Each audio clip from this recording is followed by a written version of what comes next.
नक्षत्र।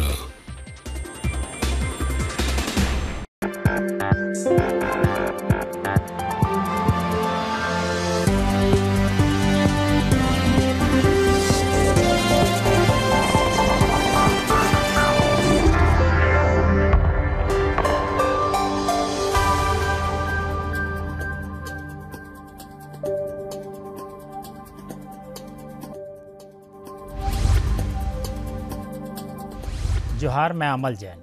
ठंड का मौसम है और इस मौसम में पानी से मोहब्बत करना जरा बेमानी सा लगता है, लेकिन गले को तर करने के लिए और सेहत आपकी स्वस्थ रहे, इसके लिए ज़रूरी है कि हम पानी की चर्चा ज़रूर करें। हालांकि जिनकी खबर हम आपको दिखाने जा रहे हैं, ये खबर उन तक तो नहीं पहुंचेगी, क्योंकि उस गांव में बिजली एक सपना है और टीवी का ख्याल उनके लिए सुखी संपन्न परिवारों के चोचले हैं।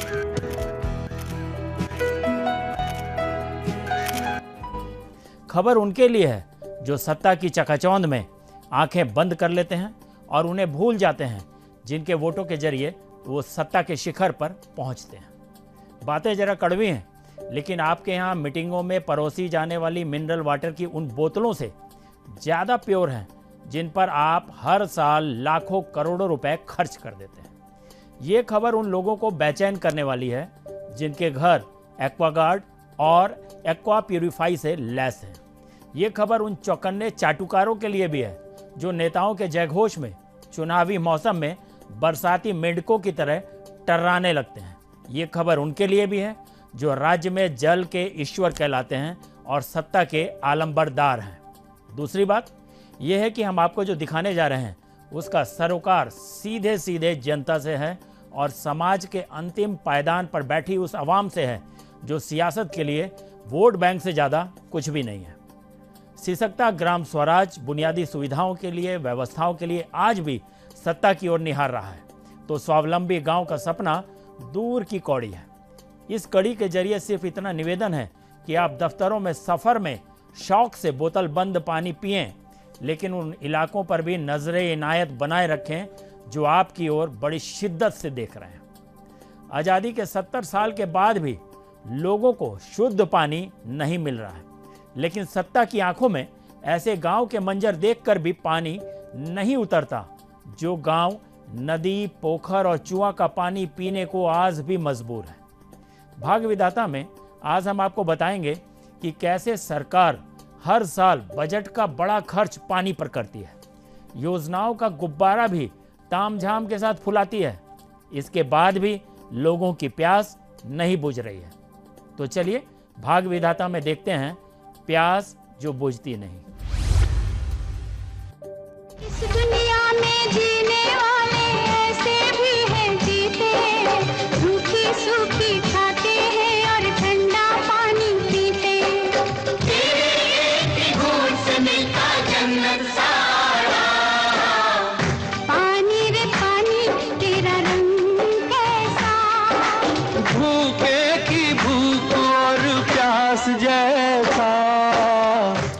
ये गीत 1972 में आई फिल्म शोर का है। गीत के बोल लिखे हैं इंद्रजीत सिंह तुलसी ने और संगीत दिया है लक्ष्मीकांत प्यारेलाल ने। गीत गरीबी के जंजाल से उठने के लिए एक विद्रोह को चित्रांकित करता नजर आता है। फिल्म में अपनी मांगों को लेकर आंदोलन करते मजदूरों को दिखाया गया है। विरोध, प्रदर्शन, धरना, आंदोलन लोकतांत्रिक व्यवस्थाओं के अहम हिस्से हैं। जब तक व्यवस्थाओं के बोल में आक्रामकता नहीं होगी, तब तक अंधी और बहरी सत्ता तक व्यवधाओं का दर्द नहीं पहुंचेगा। बरसते पानी से हरियाली की उम्मीद तो की जा सकती है, लेकिन सूखती जमीन की दरारें अगर गहरी हो जाएं, तो पाताल भी पानी की ओर आकर्षित हो ही जाता है। आज़ादी के 70 दशक के बाद भी आम आदमी पानी के लिए भटके तो भटकते विकास पर सवाल उठने भी लाजमी है। खासकर उनसे सवाल करना भी जरूरी है जिनके कंधों पर झारखंड की 3.25 करोड़ जनता की प्यास बुझाने का जिम्मा है। सूबे की सरकार हर साल बजट के हिस्से की एक बहुत बड़ी राशि लोगों को शुद्ध पानी पिलाने के नाम पर खर्च करती है। साल 2018 में 18-19 में पेयजल और स्वच्छता विभाग के लिए 2085 करोड़ रुपए का बजट है। जबकि वित्तीय वर्ष 2017-18 में 1962 करोड़ रुपए का प्रावधान था। ये बजट के आंकड़े इसलिए दिखा रहे हैं ताकि आगे की हकीकत जानने के पहले आप अच्छी तरह से समझ लें कि हर साल सरकार करीब एवरेज 2000 करोड़ रुपए का बजट या उससे कुछ कम बजट निर्धारित करती है। 2000 करोड़ रुपए। अब बताते हैं आपको जमीनी हकीकत और आपको लेकर चलते हैं केंद्रीय मंत्री जयंत सिन्हा के लोकसभा क्षेत्र के एक ऐसे गांव की ओर जो शहर से केवल 18 किलोमीटर के फासले पर है। फतहा बेस पंचायत का जमुआरी और रजाहरा गांव की व्यथा को देखने के पहले आप वहां के लोगों की प्रतिक्रिया समझिए और महसूस कीजिए कि सत्ता और जनप्रतिनिधियों के खिलाफ जो आक्रोश है वो कितना गहरा है। सुविधा देखिए, यहाँ तो अभी आके देखबे कर रहे हैं कि रास्ता के क्या प्रॉब्लम है। पानी की भी सामने देखिए, नदी नाला से लोग आदमी जी खा रहा है। मैंने यहाँ तो परेशानी ही मैंने कूट के भरल। बीमार पड़ते हैं, बहुत दिक्कत होता है। डॉक्टर के पास जाने के लिए भी रास्ता नहीं है। के लिए बहुत दिक्कत है। हम लोग नदी का पानी पीते हैं और नदी का पानी भी पूरा गंदा वाला पानी पीते हैं। पानी के लिए हम लोग तरस जाते हैं। खोजना पड़ता है। नदी है यहाँ, थोड़ा सा नदी भी बड़ा नदी नहीं है, पहाड़ से निकला है और घर से ढेर दूर है। समस्या तो है, इसे समझना भी होगा। ये लोग आदिवासी समुदाय से आते हैं। सीधी बोली, कंदमूल और शिकार ही इनका भोजन है। थोड़ी बहुत खेती होती है तो अनाज के दाने आंतों को कभी कभार राहत देते हैं। अगर कुछ नहीं मिला तो पेट पर पत्थर बांधकर सोना उनकी मजबूरी बन चुकी है। इनकी जुबान जो बोल रही है वो गलत तो हो ही नहीं सकती। सियासी पेच इन्हें आते नहीं और सियासत भी इनके पास जाती नहीं।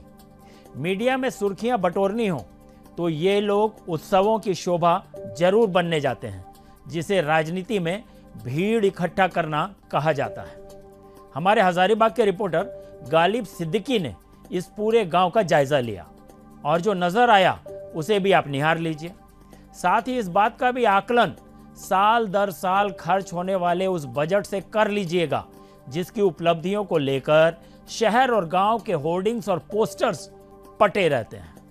तो चलिए पंचायत और गांव के कुछ मंजर आपको हम दिखाते हैं।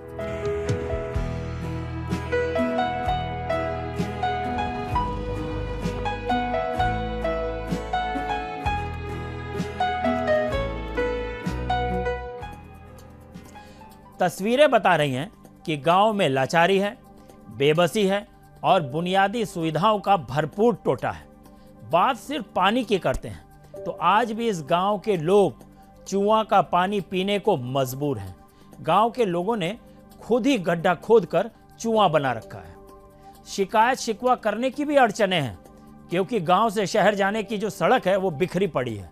चूआ का पानी मटमैला ही सही लेकिन हलक की प्यास बुझा ही देता है, भले ही बीमारियां सौगात में मिल जाती हों। इस गांव में रिश्ते भी तार तार हो रहे हैं जनाब, क्योंकि कोई इस गांव में रिश्ता जोड़ने को तैयारी नहीं है।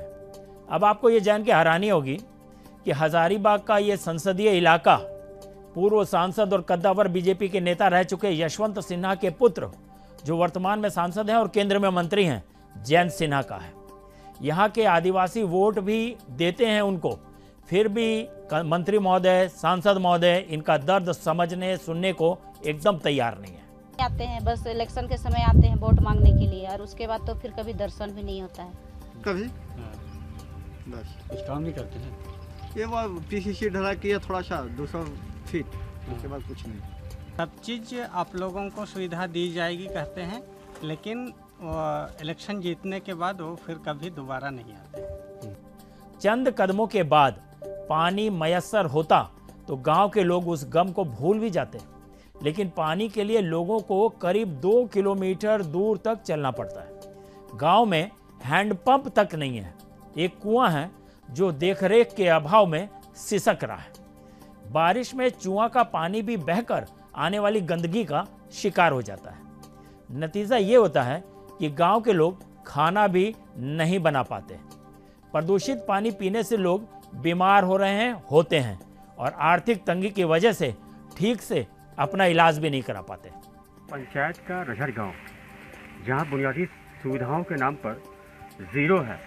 न यहाँ पर रोड है, न बिजली है और न ही पानी है। लोग यहाँ सुविधाओं के नाम पर छले गए हैं। वोट तो देते हैं, लेकिन उन्हें सिर्फ छला जाता है। पाषाण काल में जिंदगी जीने वाले इन आदिवासियों को मोदी सरकार की डिजिटल दुनिया का पता भी नहीं है, क्योंकि इनके लिए डिजिटल नहीं, पानी प्राथमिकता है। इरादे साफ हैं कि अगर पानी नहीं दिया तो वोट भी नहीं देंगे, चाहे मुख्यदास हो या जल के ईश्वर हो या फिर हवाई जहाज उड़ाने वाले मंत्रालय के जयंत सिन्हा ही क्यों ना हो। गुस्सा जोरदार है, कीमत सिर्फ पानी है।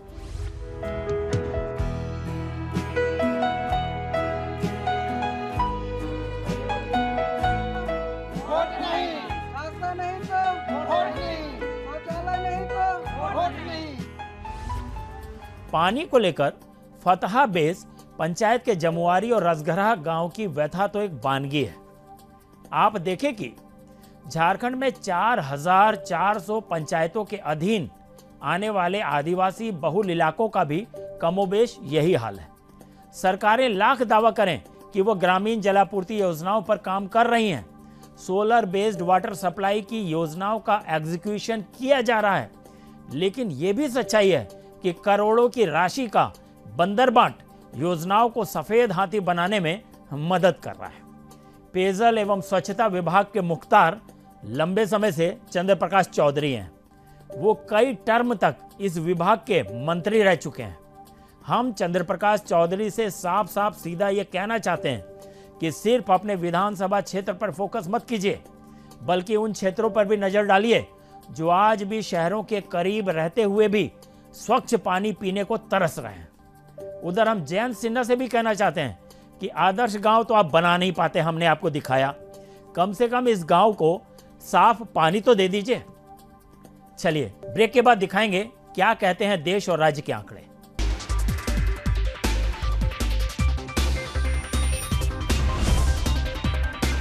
नक्षत्र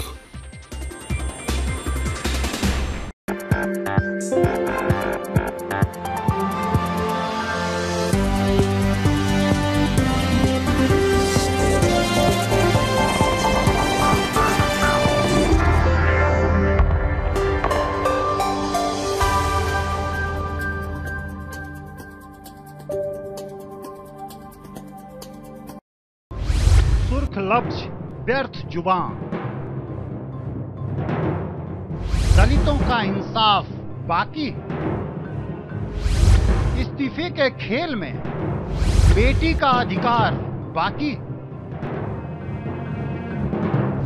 खामोश कानून बोलती सियासत, दर दर भटकती रूह, बेटी के बलात्कार की कीमत सत्ता ने क्या आंकी है। देखिए भाग्य विधाता में बेटी को इंसाफ चाहिए, सिर्फ नक्षत्र न्यूज पर।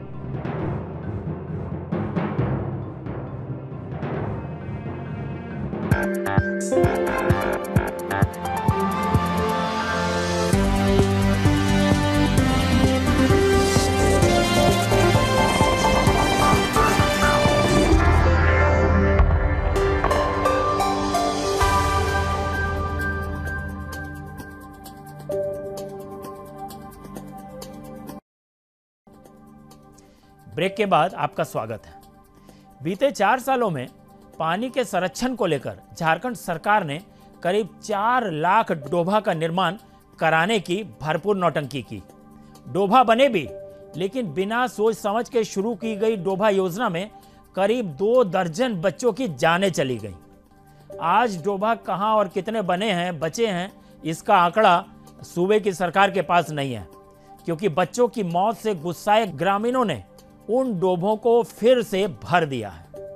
वहीं झारखंड में नदियां भी अपने अस्तित्व को बचाने के लिए काफी जद्दोजहद कर रही हैं, तो दूसरी तरफ सरकार नदी तालाबों के उद्धार का अखबारों में ढिंढोरा पीट रही है। आंकड़ों की अगर बात की जाए तो झारखंड में या झारखंड से गुजरने वाली करीब 197 नदियां हैं, जिनमें से 133 नदियों की स्थिति पूरी तरह से खराब हो चुकी है। झारखंड में पानी की भयावहता का अंदाज इसी से लगाया जा सकता है कि राज्य की कई नदियों का पानी पूरी तरह से सूख चुका है। उत्तरी छोटा नागपुर प्रमंडल की सबसे बड़ी नदी दामोदर एवं संथाल परगना की गंगा नदी में भी पानी कम होता जा रहा है। अगर जिलेवार नदियों की हालत पर हम नजर डालें तो स्थिति और भी काफी गंभीर नजर आती है। रांची में 2 नदियां हैं और दोनों सूख चुकी हैं। उधर साहेबगंज में वहां भी 2 नदियां हैं, लेकिन इनमें से एक सूख चुकी है। अब लोहरदगा में देखिए 2 नदियों में एक सूख चुकी है। धनबाद में 7 नदियां हैं कहने को, देवघर में 6 नदियां हैं और सारी सूख चुकी हैं। पूर्वी सिंहभूम में 9 में से 8, जामताड़ा में 2 में से 1 नदी सूख चुकी है। गिरिडीह में केवल 1 नदी है, उसकी हालत भी बुरी हालत में है वो। वहीं दुमका, पाकुड़, पलामू, कोडरमा, लातेहार, गढ़वा जैसी नदियों की स्थिति भी ठीक नहीं है। झारखंड हाईकोर्ट के बाद राज्य सरकार भी मानती है कि झारखंड में जल संकट की समस्या बहुत ज़्यादा गंभीर है। स्थिति यह है कि गर्मियों में पानी के लिए पूरे राज्य में युद्ध जैसी स्थिति बन जाती है।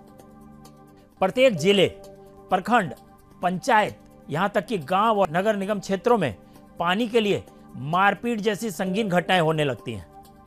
अब आपको बताते हैं कि सरकार क्या कह रही है। सरकारी आंकड़े कहते हैं कि 2022 तक सभी ग्रामीण क्षेत्रों में शुद्ध पेयजल उपलब्ध करा दिया जाएगा। राज्य के मुख्यदास का दावा है कि सभी गांवों में पाइपलाइन के जरिए सभी घरों को शुद्ध जल मुहैया करा दिया जाएगा। मुंगेरी लाल के हसीन सपने हैं। सरकार ने कार्य योजना तो बना ली है, लेकिन जिन क्षेत्रों में पाइपलाइन से अभी पानी की सुविधा दी गई है वहां की स्थिति तो जनाब खराब है, ठीक नहीं है। उसकी वजह है कि सरकार के पास रख रखाव के लिए रिसोर्सेज की बहुत ज़्यादा कमी है।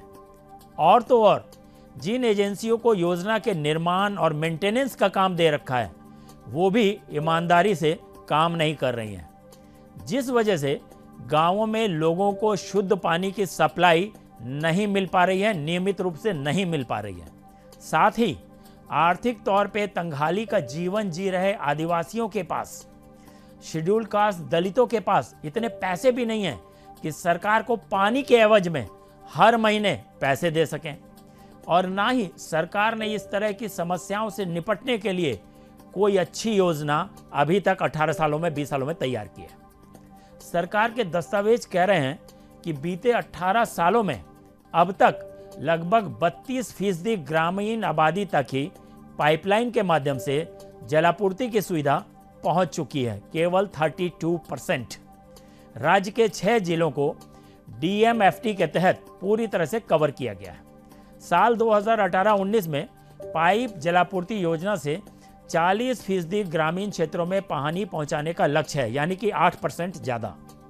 आदिम जनजाति टोलों में पाइप जलापूर्ति की व्यवस्था सुनिश्चित करने और फ्लोराइड एवं आर्सेनिक प्रभावित टोलों में 100% शुद्ध पेयजल उपलब्ध कराने पर बहुत जोर दिया गया है। ये जो आंकड़े आपको बता रहे हैं ना, वो सरकारी हैं, इस बात पर भी गौर कर लीजिएगा। केवल सरकारी आंकड़े बताएं आपको, मतलब साफ है कि सरकार भले ही दावा करे कि 2022 तक सभी गांवों को शुद्ध पेयजल से आच्छादित कर देगी, लेकिन हमारा एक्सपीरियंस तो यही कहता है कि ऐसा चमत्कार फिलहाल होने वाला नहीं है। अब सवाल उठता है कि हम ऐसा आखिर क्यों कह रहे हैं, तो चलिए आपको कुछ उदाहरण देते हैं।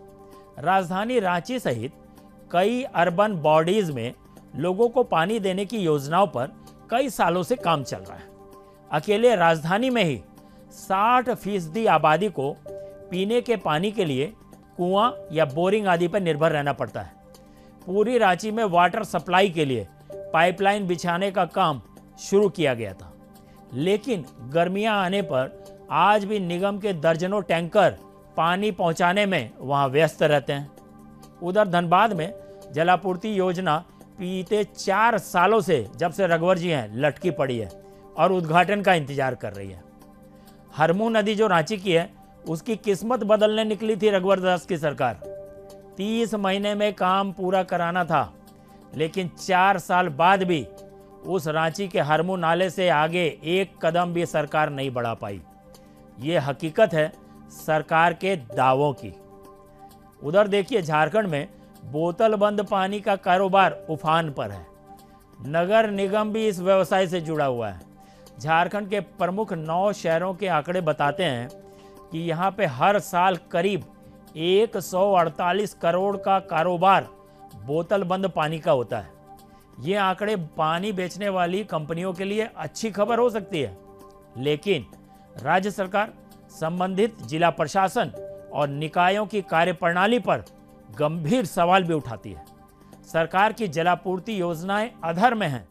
नदियां, तालाब, कुएं और चापाकल सूख रहे हैं। सरकारी तंत्र फाइलों में उलझा हुआ है। वहीं जिस साफ पानी पर आम लोगों का अधिकार है, उसे निजी कंपनियां बोतल में भरकर बेच रही हैं। अकेले रांची में एक दिन में 93,000 यानी लगभग 1 लाख लीटर बोतल बंद पानी का कारोबार होता है।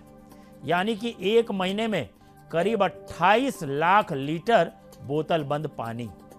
उधर 20 लीटर कैन से नगर निगम को हर महीने, रांची नगर निगम को 15 लाख रुपए की इनकम होती है। दुखद बात यह है कि झारखंड सरकार के पास ऐसी कंपनियों को ग्राउंड वाटर के दोहन को रोकने के लिए कोई नीति आज तक नहीं बनी है। पानी का कारोबार झारखंड में सबसे आसान बन चुका है। कोई भी व्यक्ति नगर निगम से ट्रेड लाइसेंस लेकर कहीं भी बोरिंग कराकर पानी का कारोबार शुरू कर सकता है। कितनी बोरिंग कराएंगे आप? सेंट्रल ग्राउंड वाटर बोर्ड यानी कि CGWB ने साल 2011 में जो आंकड़े दिए हैं ना, उसके मुताबिक पंजाब, हरियाणा, दिल्ली और राजस्थान राज्यों में भूजल का, भूमि के नीचे जो पानी है उसका दोहन दायित्वहीन ढंग से किया जा रहा है, गैर जिम्मेवार ढंग से किया जा रहा है। साथ ही ये आशंका जताई गई है कि अगर ग्राउंड वाटर के दोहन को नहीं रोका गया तो आने वाले 10 सालों में पानी जो जमीन के नीचे है, भूजल खत्म होने का खतरा बढ़ जाएगा।